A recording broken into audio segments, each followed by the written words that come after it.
नमस्कार। हिंदी की पाठशाला यूट्यूब चैनल में आप सबों का स्वागत है। सतगुरु मारया बाण भरी, सतगुरु मारया बाण भरी, धरि करि शुद्धि मूठ, अंगी उघाड़े लागिया, गई दवा सू फूट कबीरा, गई दवा सू फूट। तो प्रस्तुत साखी निर्गुण काव्यधारा के श्रेष्ठ संत कवि कबीर दास जी द्वारा रचित बीजक से लिया गया है, जो डॉक्टर श्याम सुंदर दास द्वारा संपादित कबीर ग्रंथावली के गुरुदेव को अंग में संकलित है। अब इसका प्रसंग तो पीछे हम लोग देख चुके हैं कि कबीर दास जी की दृष्टि में गुरु महान होते हैं, और गुरु की जब कृपा होती है तो शिष्य आत्मज्ञान प्राप्त कर सांसारिक भव बाधाओं से, बंधनों से, विकारों से मुक्त हो जाता है। तो उसी प्रसंग में यहाँ पर कहते हैं कि जब गुरु ज्ञान रूपी बाण या हथियार का जब शिष्य के ऊपर प्रहार करता है, तो उस ज्ञान रूपी बाण के प्रहार से शिष्य का मन निर्मल हो जाता है और वह विकार रहित हो जाता है, आत्मज्ञान प्राप्त कर लेता है।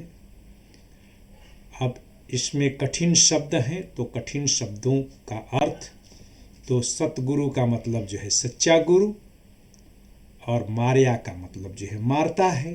बाण, बाण यानी कि तीर, और वह तीर कैसा है? ज्ञान रूपी तीर है। और भरी का मतलब हुआ भर करके, यानी कि पूरी ताकत के साथ। धरी करी यानी कि धारण करता है हाथ में, और फिर उसको प्रत्यंचा पर अच्छी तरह से सूध करके, यानी कि साध करके एकदम लक्ष्य पर मुट्ठी में जो है बांध करके प्रहार करता है, और उस प्रहार से अंग उघाड़े लागिया, यानी कि अंग के ऊपर जो आवरण है, यानी कि जो वस्त्राभूषण या आवरण है, एक तन के ऊपर आवरण होता है जो लता कपड़ा के रूप में होता है, और दूसरा आवरण मन के ऊपर होता है, जिसमें या जिस पर लोभ, मोह, माया, तृष्णा जैसे आवरण होते हैं। तो उन आवरणों को उघाड़ने लगता है। गई दवा सुफूट, ठीक वैसे ही दवा यानी कि दावाग्नि, अग्नि के अनेक रूप हैं। बड़वाग्नि समुद्र में जो लगती है, दावाग्नि यानी कि जंगलों में। तो जंगल में जब आग लगती है तो जो है पेड़ पौधे की जो है सारी जो पत्तियां पहले झुलसती है, फिर उसके बाद जो है तने टहनियाँ, फिर उसके बाद जो है तना, फिर जो है पूरा धड़ जो है जल करके भस्म हो जाता है। तो वैसे ही दावाग्नि जो है फूट पड़ी, और उस दावाग्नि के फूटने से सब कुछ, यानी कि जो उस पर जो है विकार था वो सब जो है जल करके खाक हो गया, बिल्कुल सपाट हो गया। अब इसका सरलार्थ, तो सद्गुरु ने ज्ञान रूपी बाण को लक्ष्य पर केंद्रित करके पूरी शक्ति से प्रत्यंचा को खींचा, और उसे खींच करके लक्ष्य को एकदम जो है लक्ष्य के सीध में करके साधक रूपी शिष्य के ऊपर मारा। उस बाण के लगते ही साधक के शरीर में दावाग्नि सी फूट पड़ी और उस दावाग्नि ने साधक के शरीर को आवरण विहीन कर दिया और वह बिल्कुल उसका स्वच्छ और स्वस्थ रूप निखर आया।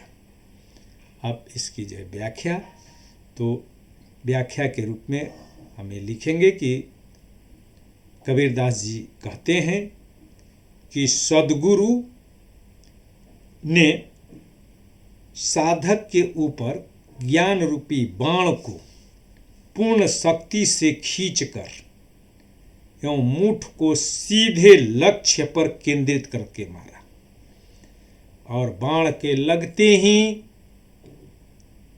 साधक के शरीर में आग लग गई। वो आग कैसी? दावाग्नि, यानी कि जो है भयंकर आग। और उस दावाग्नि ने साधक के शरीर के ऊपर, उसके मन के ऊपर जो मोह माया विषय विकार आदि के वस्त्रावरण के रूप में जो आवरण था, उस आवरण को हटा दिया, जला करके भस्म कर दिया और शिष्य को निर्मल बना दिया। अर्थात शिष्य बाह्याचारों से, कर्मकांडों से और अज्ञान के आवरण से मुक्त हो गया। और जब उसे इन बाह्याडंबरों से, बाह्याचारों से और अज्ञान के आवरणों से मुक्ति मिल गई और साधक को आत्मज्ञान प्राप्त हो गया। साधक ने स्वयं का साक्षात्कार कर लिया कि मैं क्या हूं और वह सांसारिक भव बाधाओं से मुक्त हो गया। यानी कि जिसे आत्मज्ञान हो जाता है, उसके मन पर पड़े हुए आवरण जब हट जाते हैं तब व्यक्ति निर्मल हो जाता है और तन और मन से स्वच्छ और स्वस्थ व्यक्ति ही मोक्ष को प्राप्त कर सकता है, मुक्ति पा सकता है, ब्रह्म में लीन हो सकता है। तो ये हो गई उसकी व्याख्या। अब इसमें विशेष क्या है? तो विशेष तो सीधी मुठ का जो है अर्थ सहज भाव से, यानी कि एकदम सहजता के साथ सीधे जो पकड़े। मगर जब सहज भाव से, यानी कि प्रेम से जब पाठ नहीं पढ़ पाता है शिष्य, या जब जड़मति होता है और गुरु उपदेश देते देते जब थक जाता है, तब अपनी पूरी ताकत से ज्ञानोपदेश की मर्म भेदक शैली का उपयोग गुरु करता है। और जब मर्म भेदक ज्ञान रूपी शस्त्रास्त्र जब उसके तन पर लगता है, तो शिष्य की सारी जड़ता, मूर्खता और उसकी कुटिलता क्षण भर में ही ठीक वैसे ही भस्म हो जाती है जैसे कि दावाग्नि पूरे जंगल को कुछ ही पल में भस्म कर देती है। और दूसरा है कि सद्गुरु का प्रबोधन सामान्य सांसारिक अनुभव से अलग होता है और वह विशिष्ट प्रकार का होता है। सामान्य ज्ञान जो होता है वह मानसिक उन्नति का साधन होता है, मगर जो आध्यात्मिक जो ज्ञान होता है वह जो है सांसारिकता से जो है दूर ले जाता है, मनोविकारों से मुक्ति दिलाता है। अब इसमें जहाँ तक अलंकार की बात है तो इसमें उपमा अलंकार है और सांग रूपक अलंकार। उपमा यानी कि बाण की जो है ज्ञान से तुलना करने के कारण और ज्ञान रूपी अग्नि की तुलना दावाग्नि से करने के कारण इसमें उपमा अलंकार है। दवासु फूट और अतिशयोक्ति अलंकार भी है। अतिशयोक्ति अलंकार इसलिए कि बाण से आग,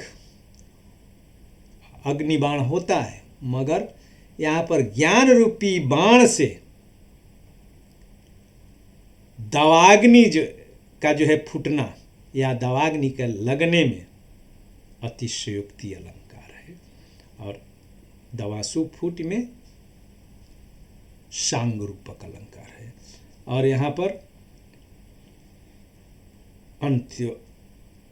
अंत्यानुप्रास अलंकार के प्रयोग से कबीर ने इस साखी में गूढ़ आध्यात्मिक भाव को स्पष्टता के साथ रखने में सफलता पाई है। बहुत बहुत धन्यवाद।